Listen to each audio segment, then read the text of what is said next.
জয়গুরু সকলকে। তারিখটা ছিল 5ই জানুয়ারি, পরম পূজ্যপাদ অবিন দাদার 25তম জন্মদিবস। সেই উপলক্ষে আমরা পৌঁছে গেছিলাম দেওঘরে।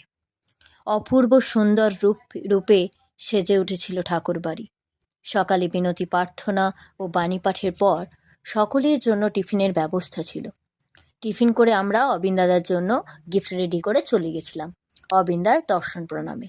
সারা দিন ব্যাপী চলছিল নানা বিচিত্র অনুষ্ঠান, নাচ গান, আনন্দ উচ্ছ্বাসে মুখরিত চারিদিক। দুপুরে আনন্দবাজারে ছিল ভাত, ডাল, সবজি, চাটনি, পায়েস, মিষ্টি ও পাঁপড়। বিকেলে ছিল সৎসঙ্গ, সেই সাথে পরম দয়াল শ্রী ঠাকুরের তুমুল কীর্তন। সন্ধ্যায় অনুষ্ঠিত হয়েছিল নাটক সিন্ড্রেলার।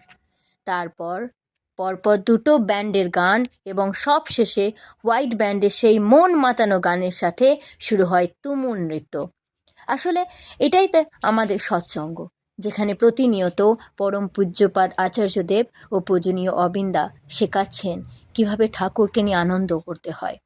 সেই দিনের আবহাওয়া হয়তো একটু খুব বেশি ঠান্ডা ছিল, তাই আমাদের একটু কষ্ট হয়েছিল ঠিকই, কিন্তু এই আনন্দের কাছে সেই কষ্ট নেহাতি তুচ্ছ।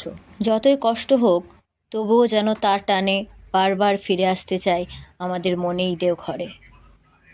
ওই যে তিনি তার সবটুকু দিয়ে আমাকে ভালোবাসেন, আমিও যেন আমার সবটুকু দিয়ে তাকে ভালোবাসতে পারি। শেষ মুহূর্তে অবিন্দার জন্য শুভ জন্মদিনের অনেক অনেক শুভেচ্ছা। তিনি সবসময় আমাদের সাথে এমনভাবেই থাকুক এবং আমাদেরকে সঠিক পথ দেখাক। সকলে ঠাকুরকে নিয়ে চলবেন, ভালো থাকবেন, সুস্থ থাকবেন, আনন্দে থাকবেন। জয় গুরু সকলকে।